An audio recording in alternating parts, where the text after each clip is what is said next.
Kings, Taylor Kings, Taylor Kings, Taylor Kings.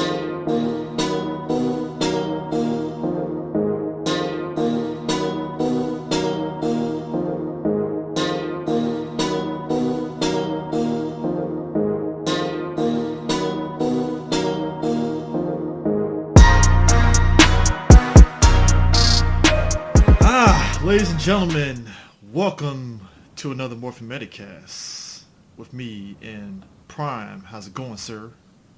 Guten Tag, mein Dudes. Guten Tag, mein Fräuleins. As we come to the prelude to San Diego Comic-Con and stuff, lots of news dropped in our laps. One of them being, we talk about, I think we every episode, I'm pretty sure most people are probably like ad nauseum on us sucking the dick of Shout Factory, but it can't be helped because, like you said, they're doing the Lord's work. And they're doing nothing but. Yeah. And you mentioned, we mentioned about Discotech, and hopefully this leads to them doing the Metal Heroes.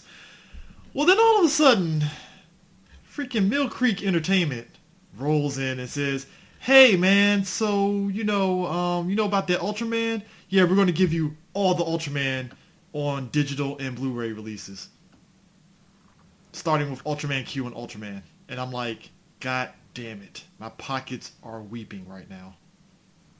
I mean, just openly weeping as the PayPal numbers are gently entering. And how quick did you literally sit back and just contemplate budgeting out Ultraman? Oh, that's off top. That's a given. So did you see that meme? That meme I tweeted out when I was like, Kamen Rider looking at Super Sentai and Ultraman getting that U.S. release money. Yep. I mean, what a time, folks. What a time. I mean, I think there's no excuse at this point not to get into these things now. It's like, it used to be a time where it's like, oh man, you're going to have to bootleg this shit. And now it's like, hey man, Blu-rays. No excuse at this point not to see Ultraman at this stage. I mean, they're giving you Ultraman Q and Ultraman starting off. I mean, that's pretty good. I mean, bruh. Pretty decent prices, $40 for the standard DVD and $50 for the Blu-ray, because you got to get the crisp Ultraman in Blu-ray. Got to. Although I'm kind of salty. Well, did y'all see they have the steelbook as well? Oh, god damn it! They really gonna do this? The steelbook covers are The steelbook covers are quite nice. Because I've been on my steelbook kick for Marvel movies for a while. I refuse to get regular DVDs. It just feels as though steelbooks last a lot longer. Now normally I'm not a big steelbook person. I normally don't care, but like the artwork on these Ultraman steelbooks are quite nice. I might have to just pay that extra $10. Who did the artwork for it, or is it just the artwork that's for that specific season? I don't know who did the specific artwork, but it looks like each artwork. I don't know. It looks pretty cobbled together. I just saw a quick look at it when I was hopping around on Amazon. Okay. But it just looks like your standard. They took some stock photos they had in a Photoshop folder and just arranged them. But it just still looks nice though. Ah, cool. Yeah, I was ecstatic by this news. So I was like, yes, yes. Yeah, I'm getting it. And what I really appreciated is the one thing that even our lords and saviors at Shout Factory are doing.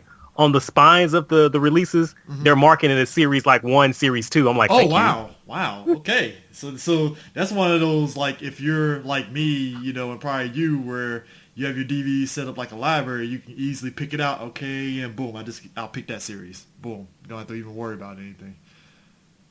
So that's actually pretty dope. So did you see the picture for Kamen Rider 01? I did. I'm digging them. I like it. Apparently, I think the motif this season is animals, apparently. That's what it looks like. A falcon, shark, tiger, and bear. And I'm like, okay, this is pretty dope. To which I'm it is pretty. I wonder who the secondary Kamen Rider theme is going to be to counter 01. That's my curiosity right there. Yeah, we're gonna have to see. Like, I didn't want to spoil myself. Like, I just saw the design of 01 and that badass mammoth whatever form. Yeah. Then I like pulled out real quick because I'm like, I'd rather not. I mean, I couldn't help myself. I was just looking at all the pictures and I was like, this looks pretty nice, man. I like the yellow and black motif form and stuff. So Yeah, it's pretty fucking dope. yeah. Um, Shout out to Sharp for this one because right after we did the last episode, he brought to my attention that apparently Hasbro is releasing a Walgreens exclusive Lightning Collection, which is the Dragon Shield Black Ranger. Yes, they are. I probably do need it, even though I have So the is it figure art of it. So it's kind of like,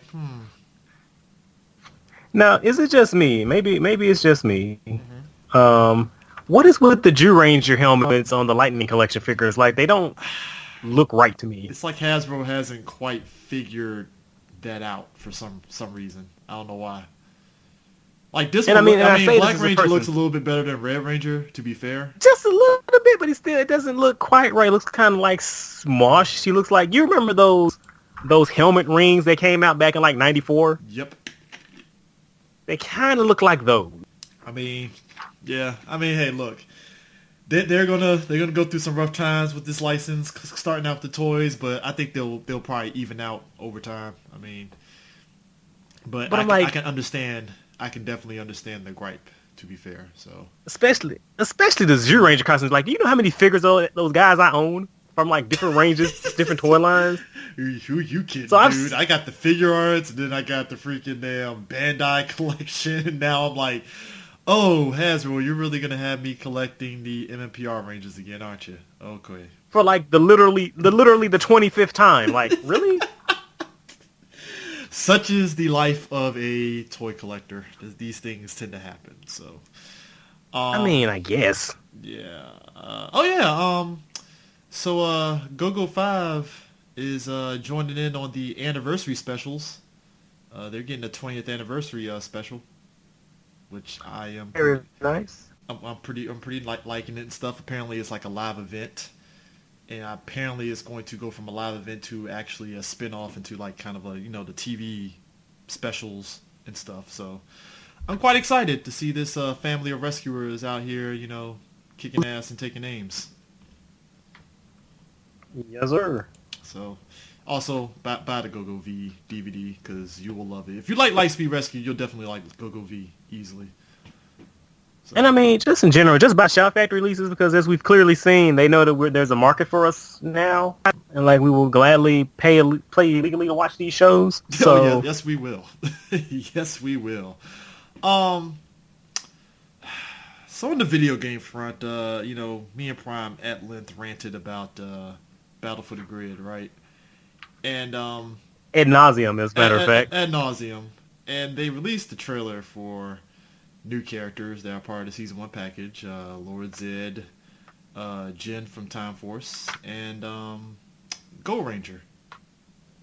Looks dope. But, again, it goes back to what I said before. These couldn't be the starting Rangers, I mean, dude. I mean, I know you gotta make your money. I get it. But... I mean, look, the game is shaping up now. They finally got a lot of characters now, to the game's credit, but it's like, damn, like, it took a while. It took a minute. And like, again, like I don't appreciate, like, I understand being excited for, Power Rangers getting support in realms that we normally don't get support in, but like I am, like, the whole way that game was set up, marketed, and sold was so anti-consumer. It is infuriating that it has so many white knights, Yeah. I mean... It is what it is, though. Yeah. Apparently, we've talked at length about Bandai Japan and their, when they come out with the deluxe versions of the Kamen Rider Henshin devices and stuff. Apparently, Amazon's is on deck. Oh, word up? Yep, Amazon drivers. Apparently, they're on deck. No price yet, but they're supposed to be doing an announcement soon. I think next week. So I'm like, oh, we're getting Amazon drivers, which I still haven't even considered getting any other belts yet, just because of the price. But I'm like, they're very nice to look at. Maybe I'll get it someday. Maybe, I don't know. One day. I feel like in the near future. I feel like I'm Wolverine. That Wolverine meme where he's looking at the picture and it's like the Kamen Rider belt. That's me right there. Well, I have a couple, not as many as you would think I would have. Which ones? Because truth told, I'm not really big in role play. Like I have Black RXs from when it was Mass Rider over here. Mm-hmm. I got the Dragon Knight belt. That's right, you did. When Dragon Knight was airing. Yeah. I got Decade. Do I have Dinos? I might have Dinos. I have Kivas. Who else do I have? I just have a couple of them. There's a handful, and most of them been in storage right now because like I've been in transition from place to place. Yeah. So it might be a good time for me to go and find out who do I have. Oh man. Have you been watching at least keeping up or with any news with Kamen Rider Zio? Like I said, I saw that picture of that dope ass grasshopper form, and I jumped back out. Oh, you saw it like too? I don't need to see anything else. Oh, you saw it too? Yeah. Yeah. I scored like a little girl. I cannot confirm or deny that when I saw that. Oh man. Like, he looks so fucking cool. Oh man, oh man, it's amazing how long this era of Kamen Riders has rolled. That's crazy to me. Like you're talking what 20 years for this era? Man, yeah. That's a long damn time. Whew, man, that is wild. I think that's it for the news. Pretty short. Other than the rumors regarding like the Power Ranger anniversary stuff, and supposedly they're supposed to have a presence at San Diego Comic-Con. We'll see. But I will be interviewing the people for Hasbro for Power Rangers, so I will be asking them the burning questions for the show in regards to like future toys and roleplay toys. Because I will give Bandai this: I was loving the direction that they're doing with roleplay toys, and it's like, can we get some like other weapons from different other seasons? That'd be dope. That'd be nice. That'd be great. Can I get the You Quasar get nothing, sabers? sir. Can I get the Quasar No, sabers? sir. You will take this power sword and this power blaster again, and you will like it, sir. I need my Quasar sabers. I need Lightspeed Rescue Blaster. There's a lot of stuff that I want, So, but hey, can't get everything. But I'm curious to see what presents they're gonna have at San Diego outside of just the toy stuff. If they're gonna have like previews of the show and stuff like that. So, and I mean. Is it just me? Are you also waiting for the show to come back? Because like I feel like it's been like 30 years. I am. I think we talked this at length. Like Nickelodeon's way of delaying certain things, and it's not just Power Rangers. Other shows suffer for it too. You feel as though it's an eternity since you last saw the last episode, and it's like, well, it's only been a month, but why does it feel so long? What the hell? Oh man. Speaking of which, Power Ranger comic. Did you see that image of these new Solo Rangers? I don't know about. Hold on. Okay, so I recently just jumped back into the main book after Beyond the Grid has ended because Beyond the Grid is just like unmitigated trash. So I jumped back in with Necessary Evil, and I read the first issue of that, and thought it was pretty good. But why am I going the long way around? Yeah, I did see that the two Solar Rangers from the end of Beyond the Grid. Yes, I did see them. I'm just sitting there like, so we're just doing Q Ranger basically. Is that where we're going? Essentially, it may be CJ. Maybe am I the weird one because like I think I've said it before, but like I've really had it up to here with the OC original content DeviantArt suits. Like I honestly do not care. Like I could care.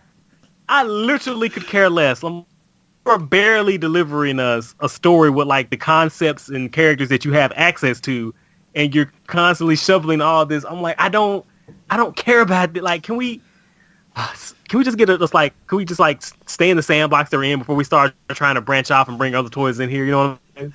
I mean, at this point, I'm waiting for them to be like, hey guys, Sun Vulcan, it's canon now. And I'm like, Jesus. I mean, I'm waiting. I'm waiting for them to reveal that Go Ranger is canon, and that was Zordon's team on Eltar, because you know Don't give him You ideas. know that's what they're gonna Do not do. give him ideas, Prime, because I swear to God, if that happens, I'll be like, Prime is a prophet, but also I hate Prime. Why? And plot twist: Zordon was the Blue Ranger. Wait, he can't be the Red Ranger, Prime? Is that too obvious? No, because his skin is blue, right? Because everything's got to color coordinate. Because colors all equal. Because according to Boom Comics, the Green SPD Ranger has the same prestige as the Green Dragon Ranger. That's equal, right? That makes sense, right? Well, you know, right? green is green. Green is green there, Prime. I mean, you know how to roll. Totally makes sense. Totally. Look, I love old man Tommy, but that was kind of like, that's hilarious. It's like, let me get this right. This dude just inherent. Okay, comic. I get you. I see. I'm like, you know what? Sure, I'll take it. Whatever. And so, speaking of the comic book, while we're talking about it, so I read the newest issue of Go-Go today. Yeah. And I think they must have changed creative teams or writers, because I've noticed a certain like dip in the quality. I mean, you know, I didn't want to say it, but you know, you're right. I mean, I'm sounding so harsh. I'm sounding like a fucking jackass. Like it wasn't bad. It was okay. Like the story that was presented, like it was pretty good. But it wasn't the quality which I've come accustomed to when I read Go-Go. I mean, I'll tell you what. Because hold up, is that Go-Go the one with Rocky and Aisha and them in there now? No, that's the main book. That's Mighty Morphin. Okay, By the way, spoilers.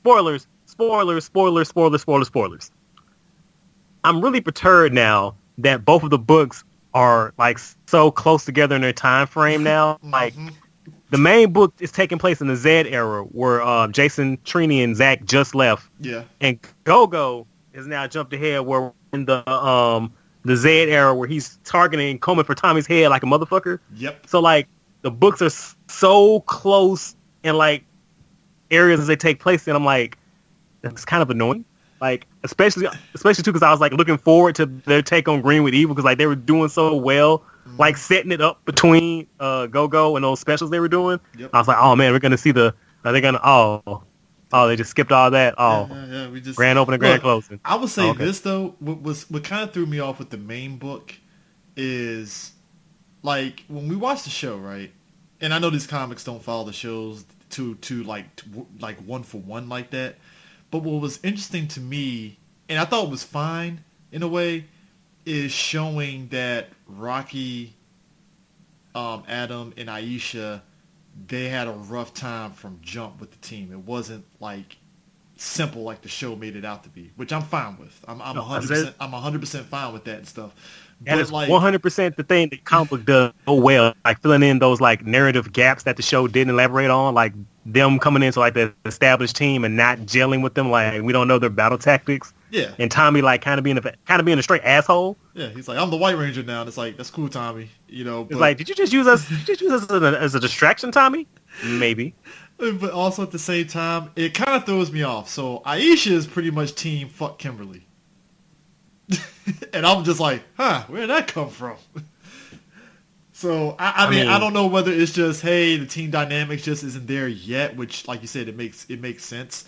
So it's like, I hope this isn't like a heel turn from Aisha's personality from what we know of her, you know, and stuff. Hopefully, we'll see. Yeah, so, I mean, but yeah, I mean, like I said, overall, I'm digging it. Like I said, I think it was kind of like, I think I was even kind of like chomping at the bit, like, oh, we get Green with Evil, yeah, and then it's like, oh, it's not Green with Evil. Oh, well, whatever. We're past the time to Wake Fest. I'm fine with this. This I mean, sure. I mean, I was kind of looking forward to that, but okay, I'll take it. Sure. Yeah. I just wish there was more breathing room between the periods that they take place in. Maybe I'm mistaken. Maybe I'm reading the room wrong, because they did make a big deal at the end of Shattered Grid about how the timelines can't be restored to how they once were. So maybe they Go-Go restored it enough. That's basically what it just was. They restored it just enough to where it's back to normal. Just enough. But yeah, so here's my thing. So maybe it's like Go-Go is now taking place kind of like a pocket timeline, so it can breathe and do its own thing. Maybe, I don't know. You know, I don't make the rules, Prime. You know, Boom does. I mean, we just live in. I will have some more. I say I will have some words with the people in charge, but whatever. Yeah, it is what it is and stuff. Like I said, I don't hate the comic as much as I was during after the whole battle for the grid thing and stuff. But now it's like, all right, well, at least there's progression, and we're in the Z era, and hopefully we get to the Ninjetti era, and we get to Turbo, and they do a spin on Turbo. Which, if anything, that's where I'm interested in, is how they're going to do their spin on Turbo. I'm interested to see how they're going to do a lot of things that's past MMPR, because again, like, it's cool and all, like they're incorporating other elements like Nasada, little Easter eggs, whatever. But like, I really would love to see, like, you can branch out in the universe. It's like there's more to this than that 3-year stretch. You can do spinoffs. Like, I'm still waiting, and maybe I'm alone in this hill. But I am waiting on like a Brave and the Bold book from Boom Power Rangers where they can just do whatever stories, like one-offs. Like, I've been waiting for, can I get my Blue Centurion Doggy Kruger fucking buddy cop movie? I'm like, damn, can I get my Eric, the Quantum Ranger, going on a kamikaze mission one shot? Can I just give me some variety here, man? Give me something. Or give me 48 hours with Eric and Wes.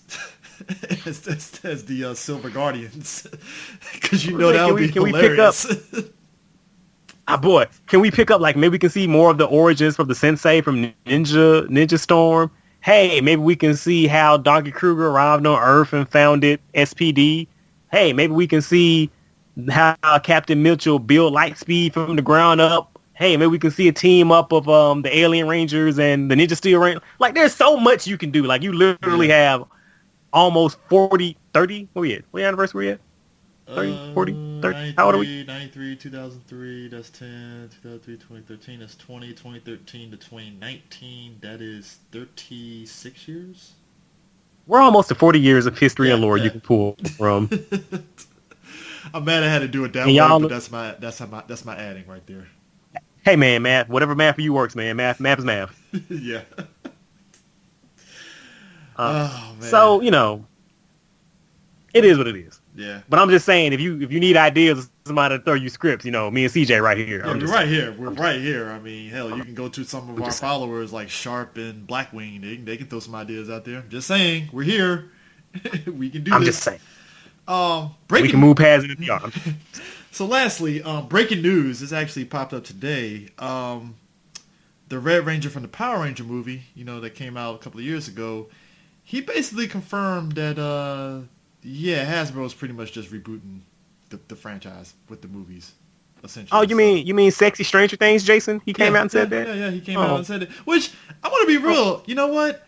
I don't feel bad because all 5 of the Rangers, they have moved on to bigger things. I do. I feel hella sad about that. I feel hella sad. They teased Tommy at the end of that movie, and I was really kind of like, oh man, I hope we get Tommy, and then nothing. But hey, we gotta move past the Saban taste and get that out the way, and let Hasbro do their thing without having that baggage. So now, as much as I like that first movie, the 2017 movie, as much as I like it. Yeah. And as much as I dunked on it for like not having spectacle, now that it's in the hands of Hasbro, like I have a little trepidation now. I'm like, Hasbro Paramount now. Paramount is going to be helping. Yeah. I don't want you to lean too heavily in the spectacle, if you catch what I'm saying. So, we've seen what Paramount has done with G.I. Joe. I think to varying degrees, for the most part, I think I can probably say I like it. I'm pretty sure. I think you've said for the most part you like both movies for what they represented with G.I. Joe. So. Yes. So to a level, what you're working with when it comes to Paramount. I always feel though it's going to be dependent on who you get as director for your movie. Because like I said, I think John Chu did. I think who did the first? I think it was the guy that did The Mummy that did the first G.I. Joe movie. I believe. Is it Steven Summers? Yeah. Was it him? Because he talked about.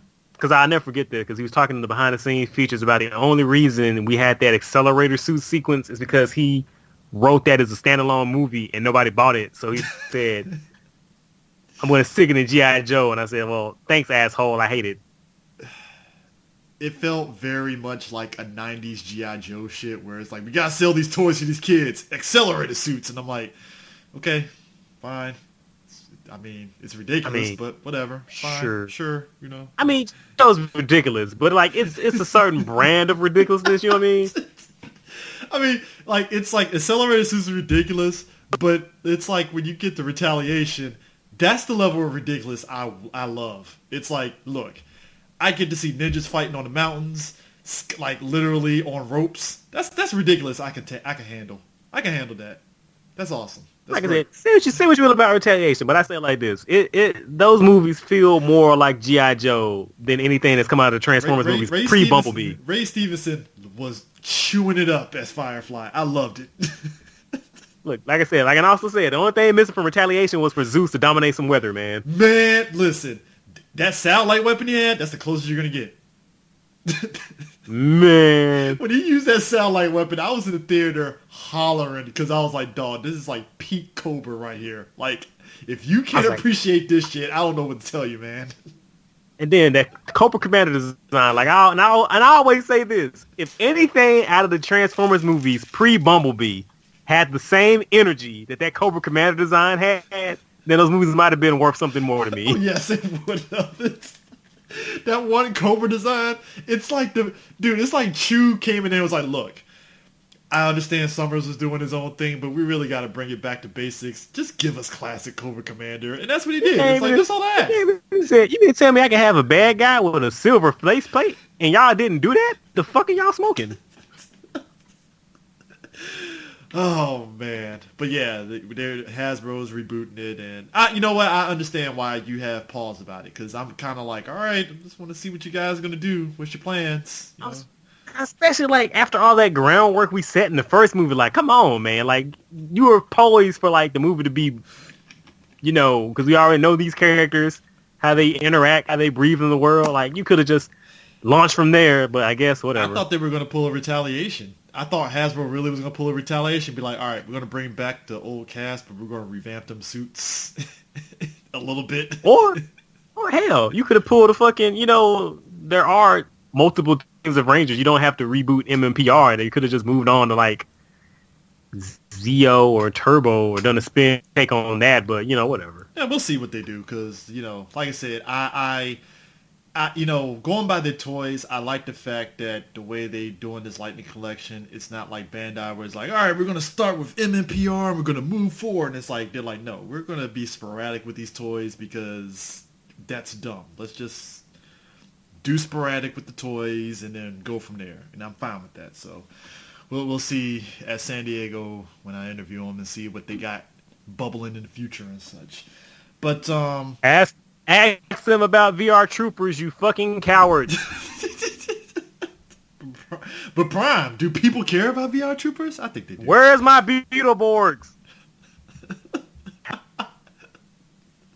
Where's my Superhuman Samurai Squad? Or no, that's the wrong person. I don't think. No, damn. I think we talked about that. Who owns that? Shit. Oh, it's in limbo, isn't it? With Cookie Jar. What was DHX? What was their company? Is it DHX? I think so. Then they turn into something else? I don't know. Well, whatever. Wait, wasn't also owned by Mill Creek? Man, Mill Creek picks that up. It's like, oh shit, we getting Grid Man? Yes. Oh man. But so we here based on the viewer's choice.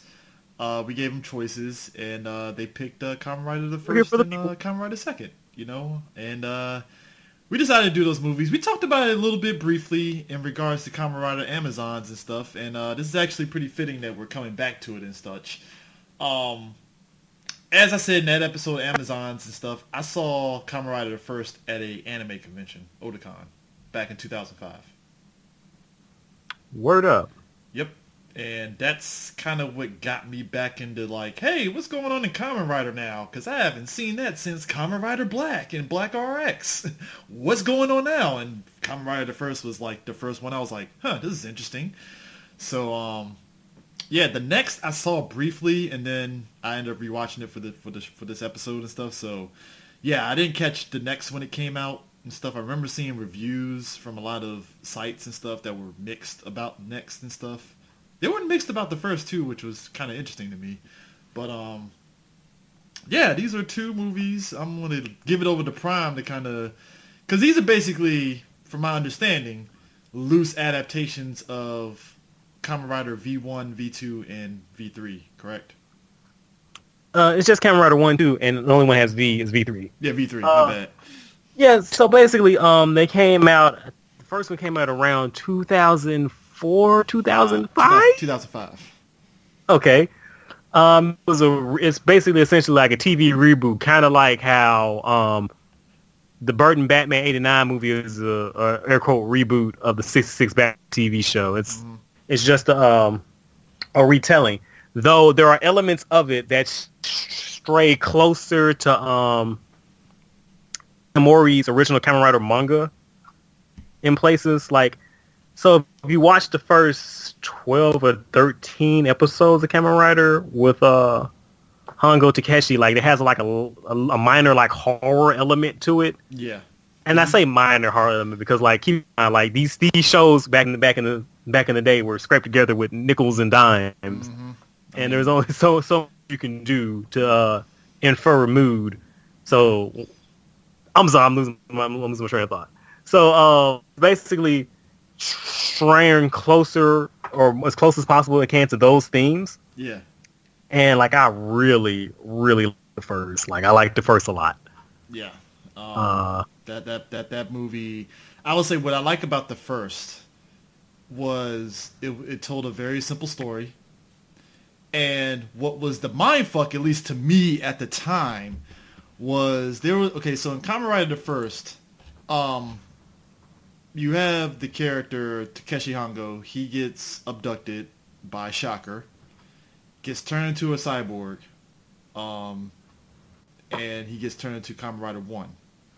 And due to him kind of remembering, because he basically ends up getting to a point where he's about to kill these reporters that interviewed him before he got kidnapped, and basically he ends up remembering who he was in the middle of all that, and now he's fighting against Shocker, and Shocker's like, all right, bet, we're going to sit there and get somebody else to come after you, and it ends up being Kamen Rider 2, and they butt heads for a minute, and there's the subplot of it, which is, I guess, going back to what I was saying, the mindfuck, these two hospital patients.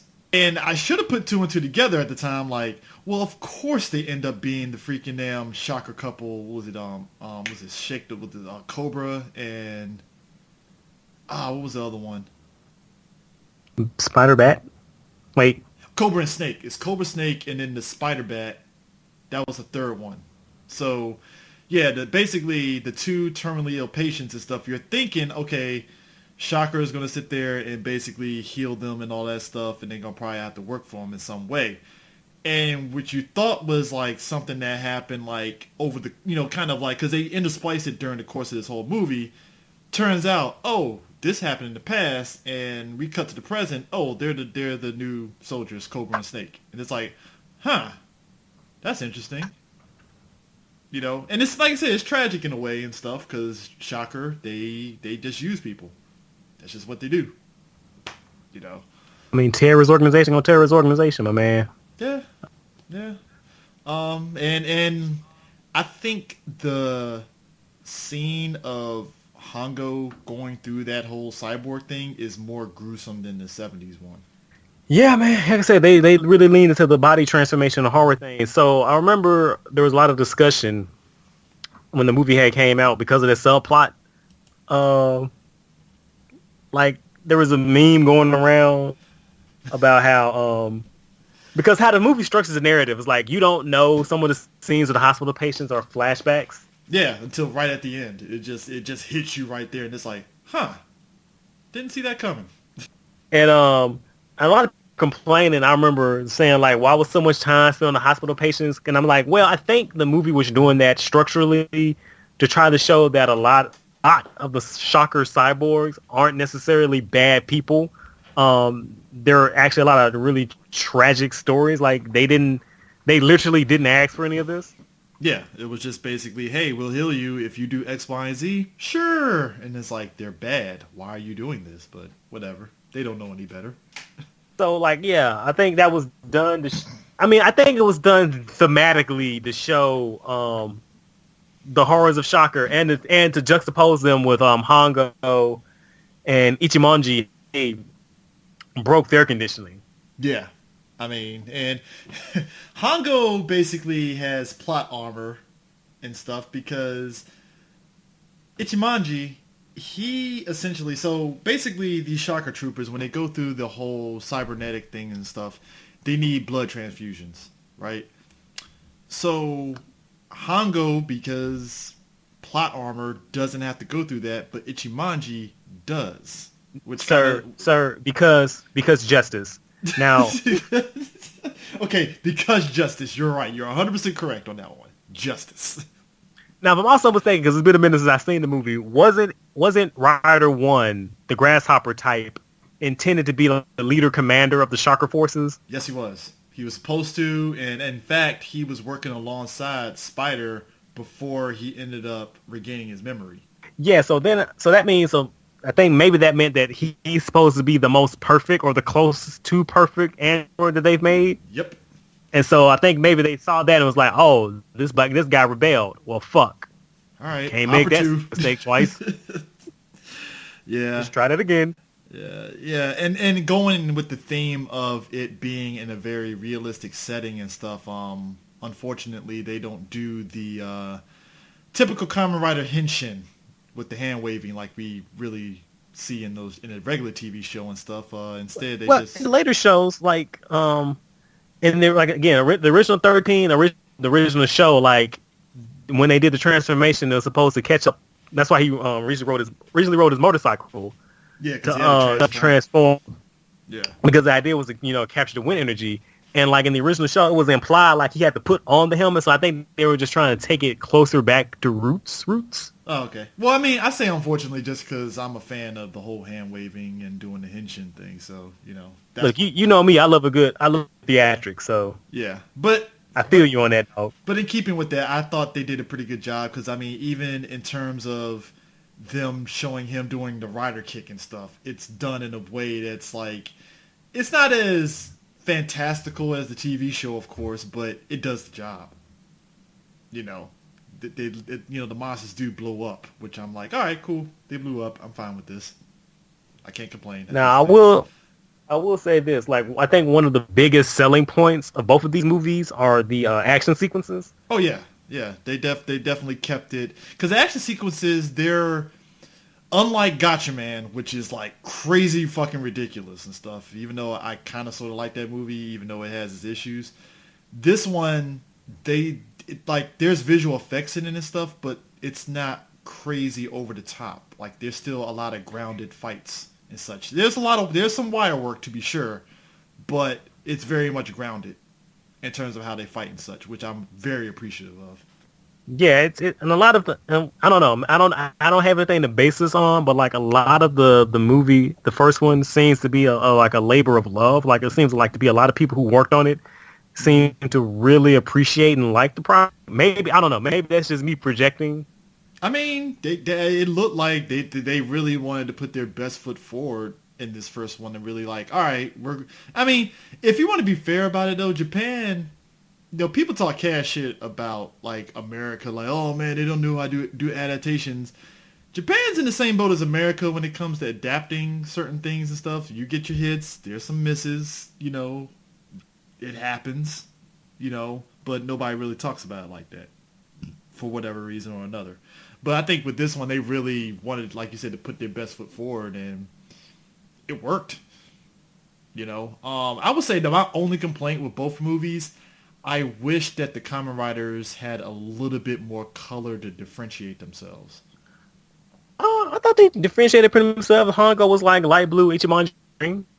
Well, no, in the first one, yeah, but the next it felt like, I don't know, maybe it was just my TV or whatever, but it just felt like it all blended together, especially when you get to the next, and some of the henchmen are essentially Hopper henchmen.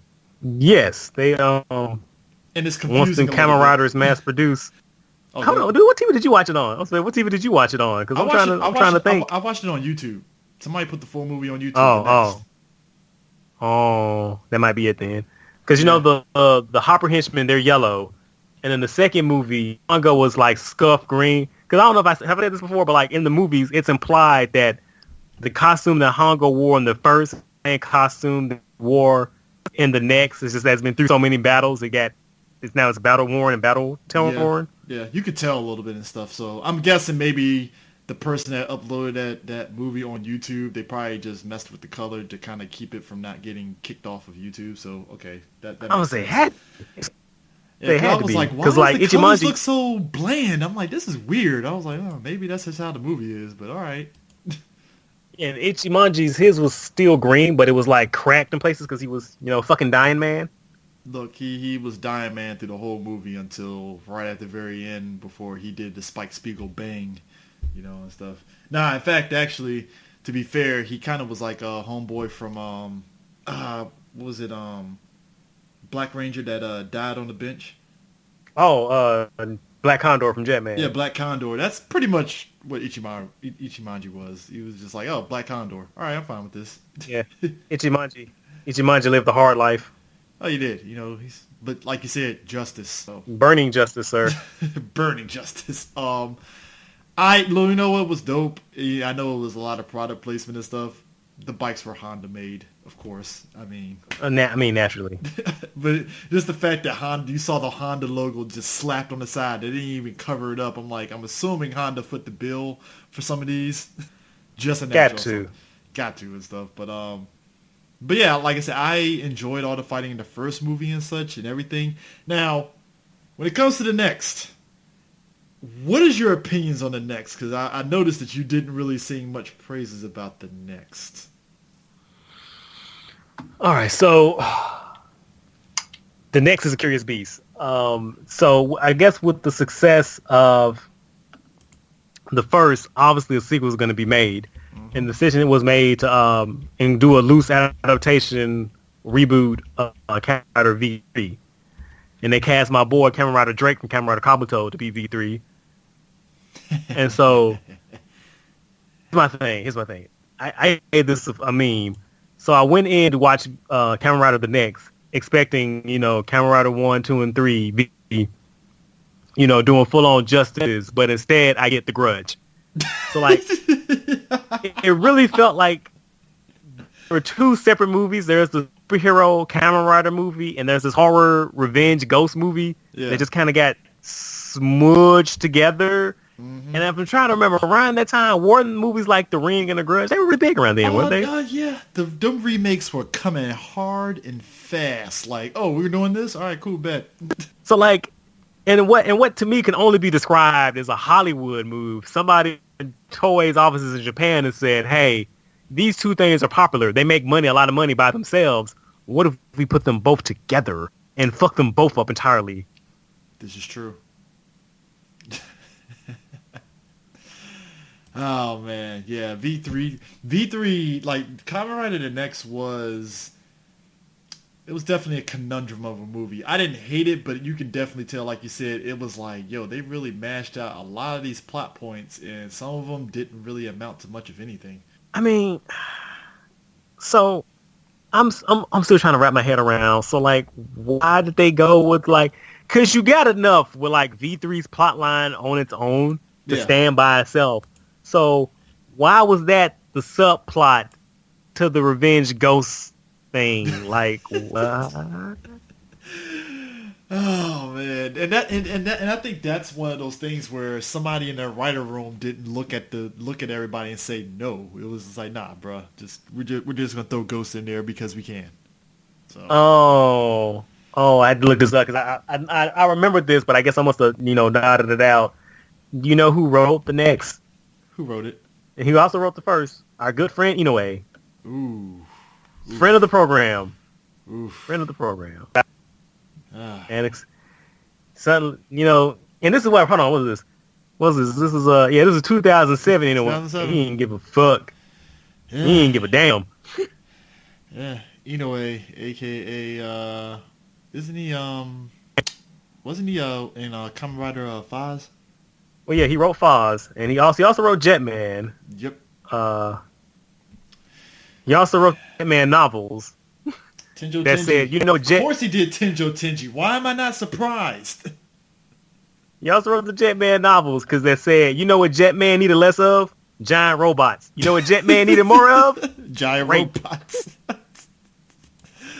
That's what Inoue says.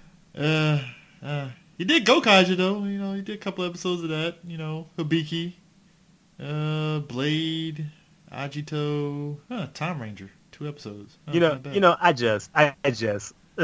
He has a lot more hits with me than he does, but like his misses are real pronounced. Hey, look, man. His misses, when it misses, it's crazy. I.e., Iron Man 2010.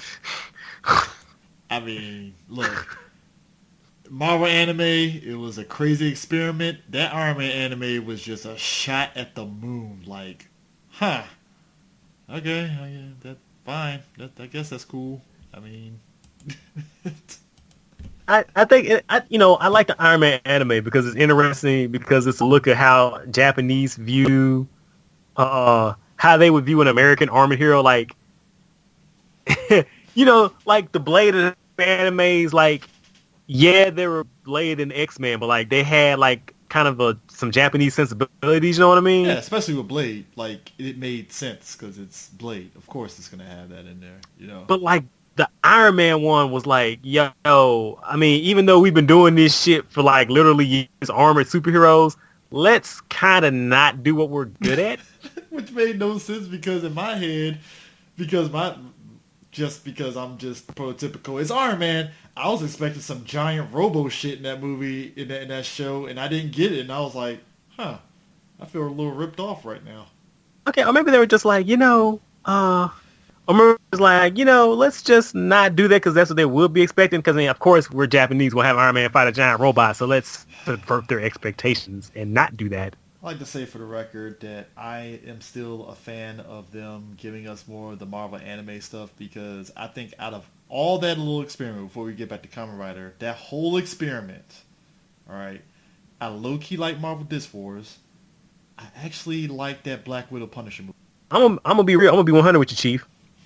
I like the Marvel anime stuff way more than I like current Marvel animation and stuff that's coming out. I mean, that's not a hard feat, even though I like Black Panther's Quest right now, but I mean, I get it. Like I would watch Disc Wars up and down before I watch another episode of fucking Avengers Assemble. Believe that shit. Disc Wars is the type of show that I am surprised they didn't fully bring over to America like that, because I don't think they really dubbed Disc Wars over here. At least I don't think they did. Didn't. If they did, it came out on the radar. Yeah, because Disc Wars is like some shit that's like, yo, kids would eat this up. How is this not in America? Kids transforming into the Avengers? Pfft, it's fucking money in the bank. I mean, we just gonna Digimon season four up in this joint? I mean, nobody biting? I mean, I'm fine with that. I'm perfectly fine with that. It's like that's whatever. But anyways, but yeah, the next, like you said, it was very much a mixed bag. But I'll say this: I like the monster designs for the Shocker Troopers. I'm not even gonna lie. Oh hell yeah! They took those V3 designs and said, let's put some pizzazz on them. Him with the razzle dazzle. Dude, Scissor Jaguar, bruh. I'm just saying, Scissor Jaguar and Chainsaw Lizard, love them both. And look, they picked the right fucking V3 monster designs to update because those were fucking always cool in the old show. Mm-hmm. And look, homegirl playing Chainsaw Lizard, I can dig it. I mean, I ain't mad at it. I am 100% not mad at it. But yeah, I just, if anything in the next two that had me laughing, I just love how Shaka was like, you know what? Let's mass produce some fucking Kamen Rider 2 soldiers, and that's our henchmen. And I was like, that's a smart idea. I mean, wouldn't you think for like, what was it, 4 years? 3 years? 2 years. 2 years. So these two grasshoppers for 2 years been beside our heads, and we have all the machinery parts of technology. Like, we made that. Why don't we put that to work for us? So we already got these trafficked fucking slaves. Why not make them hoppers? I mean, why the shit not? Yeah. I mean, and going back to the action and stuff, I mean, the action in the next, I mean, it wasn't slacking. I mean, there was at one point, I think it was Ichimonji that was being chased, or was it Hongo? Shit. I think it was Ichimonji that was being chased. And it was a nice chase sequence and stuff because, he did his rider kick in the air, which I thought was pretty dope. Like I said, we got a Chainsaw Lizard.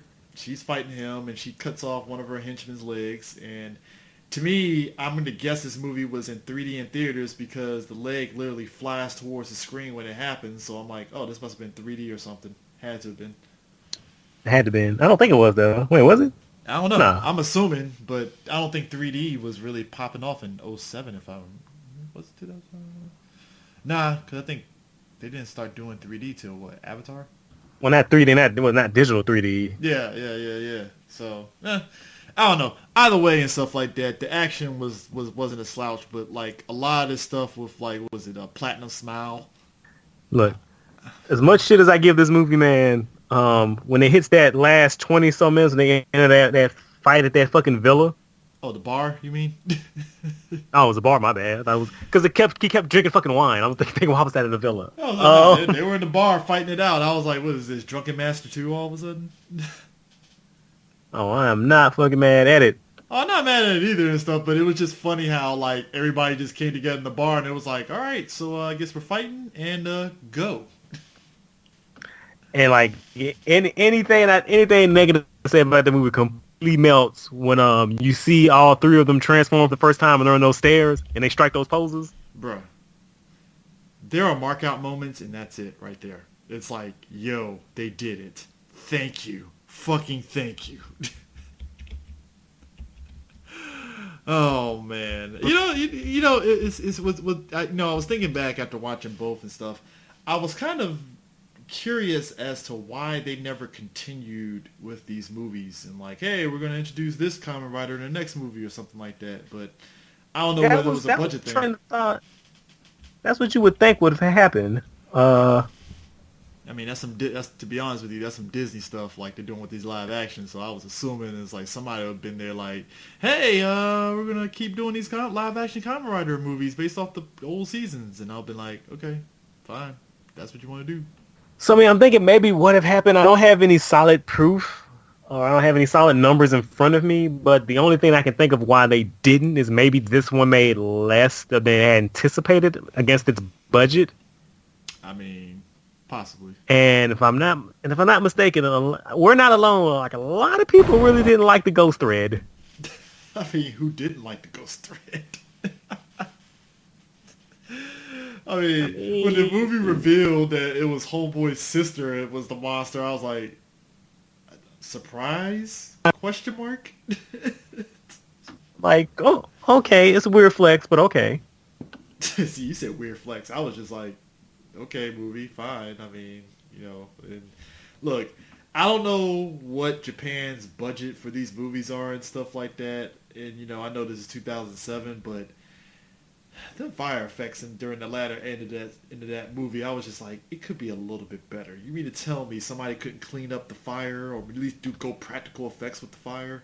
I know that's a nitpick, man. But I'm just saying. It's just, I have to put that out there. I was like, come on, man. Like, 2007, Bay was out here putting out Transformers and doing all that stuff, but we can't get, that, but whatever. I mean, look, dog, this is Toei. I've come to expect some shoddy CGI in some places, man. Yeah. You know what, though? It's funny, too, because I was looking at the figure arts for the Kamen Rider suits. I will say this, though. Them shits look sexy as shit, even now. Oh, they're fucking nice. Like, I've been sitting back and I was like, is there any way I can buy these suits for cosplay? And I still am looking. Because them shits are like... It's basically what you expect a realistic, kind of like, grounded suit is supposed to look like. Updated. I mean, they are easily in my top 5 favorite Kamen Rider costumes, man. And they kept the scarf. That pops it off the break. Is like, oh, they kept the scarf. Yes, thank you. It just perfectly actuates the whole design. It brings it all together. Oh, hold up. Did you ever play? You played King of Fighters, right? Of course. You remember Homegirl, was it Mei Lee that had the freaking Kamen Rider forms? Yes. Yeah. It's like the scarf always pops it off. I'm like, come on, man. Like like this is why I'm like, man, can like some of the newer Kamen Riders have scarves? I mean, I need that. That'd be nice. It's a pretty good aesthetic. But yeah. Damn. But anyways, trying to think of anything else about both of these movies and stuff. Like I said, great action. Stories are alright. Like I said, the next with the ghost subplot, I'm like, you clearly use this to pad out time because this shit was probably like an hour and 20 minutes, and you needed to pad out an extra 20 minutes with this ghost story. Because I'm like, did you not get a chance to write a Ghost Revenge story movie during that time frame? You just had that script sitting around just waiting to go, man? You try to pitch it to somebody to a movie studio in Japan. It's like, I want to take my talents to America. And somebody in America was like, nah, bro, we ain't doing that. Man, take this shit back. Redraft it. Like, that's all right. I go put it in my movie with the Karate Buckman and call it a motherfucking day. Yeah, might as well and stuff. I mean... Might as well. Wow. Hey, look. I'm not approving of it, but it's like, hey, you got the ability. If a studio is giving you the ability to make a movie with Kamen Riders, and they pretty much aren't budging on telling you what to do, I mean, fuck it. You might as well sneak that shit in there if you can. I mean, I would have. I mean, hey, if it worked for the homeboy with the damn accelerator suits, it works here too, I guess. Keep going back to the accelerator. Look at me. Look at me, bringing it all back together. It all comes together. Yeah, it does. It 100% does and stuff. But yeah, it's man. Like I said, I am just kind of disappointed that they didn't continue the series a little bit. But like you said, it might be just a situation of just money more than anything else. So can't be helped. Can't be held. I still go back to this. I'm gonna still go back to this every time. Are we in America ever going to get a fucking Kamen Rider? Because I really truly feel you can do something with a Hollywood budget with Kamen Rider. Just for shits and giggles. I mean, okay, I had a lot of conflicting emotions here because one, Kamen Rider's pretty niche. I know. Even I've always said, like, if handled correctly, like, I think it fits itself perfectly to a Hollywood adaptation. I mean, what's not to love about a motorcycle riding stuntman who kicks robot Nazis in the face? But also, I really wouldn't trust Hollywood now with it, like, at all.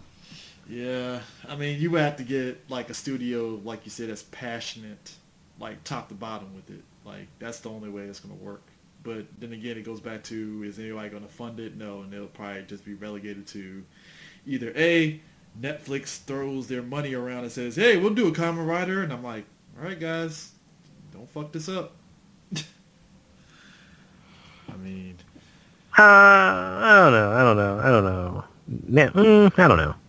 know. Yeah, so... Would be cool, though. Yeah. Could be cool. I'm sorry. Take it back. Could be cool. Keyword, folks. Could. Oh man. So like, what would you do? Would you do like? Have you ever read the original manga? I keep telling myself I am, but what was the difference with the manga and the TV show? So where do you even begin? So the manga is 3 volumes. Yeah, they pretty much go on completely different tracks. They're about as similar as Captain America's Civil War, the Civil War comic. Like, that much. They just share overarching. Yeah, they just share like overarching elements, maybe a few similar same beats, but like it goes on a completely different track and does its own different thing. Yeah. It ends on its own entirely different note. If you want to read them, they are on Comixology, so I recommend if you're curious about them, just read them, check them out.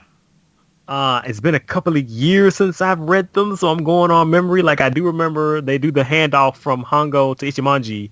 Yeah. But I think Hongo is severely injured, and then he dies, and he puts his brain in a Kamen Rider body. You know, it was weird. If I'm remembering that right.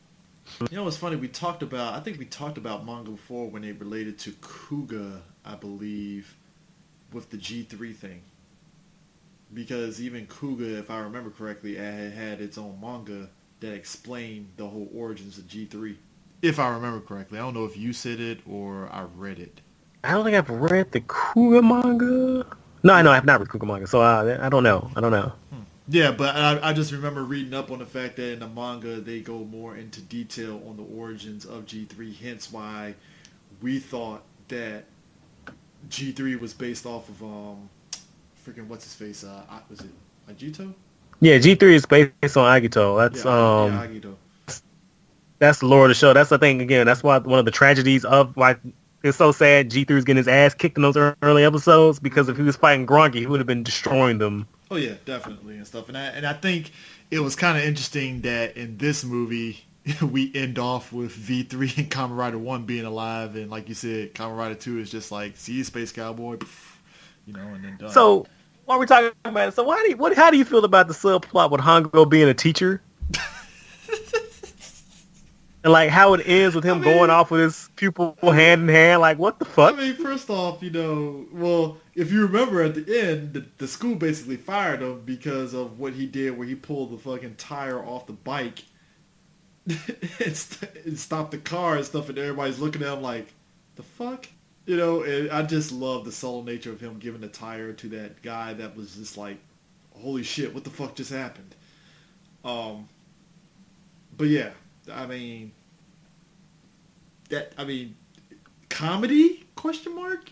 I don't know what else to say. It's just like, I mean, what? I mean, I'm not confused, but I am kind of sitting back like, so that's how we're ending this? Is that's what's up? Like, okay, cool, I guess. I mean, would have been nice. I mean, look, I don't mind him being a teacher because he wants to hide himself and he doesn't want to get into conflict. Cool, fine. That I guess and stuff. You got to do something. But just the fact that like by the end, he's walking back with homegirl, and I'm like, it looks like a conflict of interest a little bit, just a little bit. Just just tiny bit. Yeah. So it's there, and you know what? Okay, now I finally get why I was feeling indifferent. This movie dared to pull a fucking Marvel post-credit sequence with that goddamn ghost. And I was like, why are we bringing up the ghost? Did Shocker get the ghost? I mean, that would make sense if it was, but nope. I mean, of all the things to end the movie on, Ended happy, and then post-credits reveal. I was like, the ghost is back? Really? That okay. I mean, yeah. I like I said, I am just kind of like, if they ever, like I said, they're going to continue doing the TV show Kamen Rider movies, but for them to do their kind of like mainline movies, I'm kind of curious if they will ever jump back into that.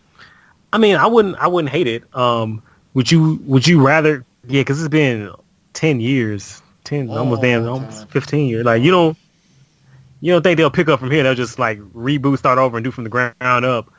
Because like if I had my say so in it, Hmm. like we would redo this series. We would redo the original series, all leading up to the Seven Riders versus Shockers. In Yeah. that kind of movie. Hmm. I mean, an update of that movie that'll be kind of dope. Yeah. It'll never happen. It'd be nice. Yeah. So it is what it is and stuff, but I don't know. If I really had to recommend this movie, I would say watch the first, and if you do like it, then hey, watch the next just to kind of get your summation of it and stuff. But I don't know. I think I do I own the first? I think I own the first. I don't own the next. So I don't know. I might try to sit there and go to an anime convention and see if somebody has it and stuff. But I don't know. Like I said, you know, for the most part, I enjoyed the fighting sequence for both movies and stuff. But that second movie, the plot was just, I think, Prime illustrated the best. It's like, what the fuck? What happened? Why? So, yeah. Losing the method here, guys. We lost the method. Yeah, we truly did. Truly did. Um, oh, go ahead. No, I ain't saying nothing. Oh, okay. I thought you said something. But yeah, I think that's it for Kamen Rider the Next and the First. I think we pretty much kind of nailed everything and stuff. I don't really think there's much to really kind of go on and stuff unless we missed anything. Did we miss anything? I don't think so. Yeah, I think we got everything. Like I said, highlights. Look, highlighted the next, like you said, all of them going in Henshin, dope. I mean, nothing to really complain about at all and stuff. So, um, you know what? I'll say this though. It just dawned on me. If they do another one of these, I wouldn't mind if they played up like a horror movie for what was that Kamen Rider that came out on the Sega CD? Zio. Yeah, I wouldn't mind if they go full tilt horror with Zio. just cause if they really want to bring it back, because that would be a nice little concept to really kind of go off of. Just go full tilt horror, heroics. I guess you could put it in there, but just like go full tilt Swamp Thing, Man Thing horror. Just go straight up in that direction. So then it would be Shin Kamen Rider, Yes, it would be Shin Kamen Rider. That's the thing. which by the way I wouldn't. Yeah, Kamen Rider Shin. Huh? How did I not hear about that? I feel horrible now. Well, we'll have to watch it. We'll have to do a commentary track on that. All right, I would 100% be down for that, because that's, it's interesting. And now I'm looking at the pictures and I'm like, that looks interesting. Wow. I like how you said interesting. No, I'm saying interesting in the sense that he kind of reminds me of Kamen Rider Aquaman from fucking Kuga. Gills, yeah, Yeah, Kamen Rider Aquaman. Sorry, I just had to put that in there. It reminds me of Gills a bit. That's why I say interesting in terms of the design and stuff. Like that's like Gills was a monster, but this is like this is like full tilt horror monster right here. This is, it's crazy. Sleep tight, my man. Sleep tight. I mean, I'll sleep tight, but this is definitely one of those Kamen Riders that if I open the blinds and I see it, I might pee myself a little bit, just a little bit. Just a little tinkle. A little tinkle. It'd be like, all right, I didn't A little bit. just a little bit. Like I said, I will always give Japan that when they go full tilt like body horror, they go full tilt body horror with it. I will always give them that. And isn't it lovely? Oh, it is. Looking at all these, I mean, it's a very much just a straight up like realistic design, like monster. It's definitely the stuff of nightmares. Definitely the stuff of nightmares. Ah, boy. But anyways, yeah, I guess that's it. Definitely be on the lookout for videos from San Diego for this, talking to Hasbro and Power Ranger related stuff. And I think that's it. Any final words? I think. Always remember to floss after you brush. Yes, kids, please do that. So with that in mind, we'll catch you on the flip side. Peace out. To beat us in, guys. Phoebe.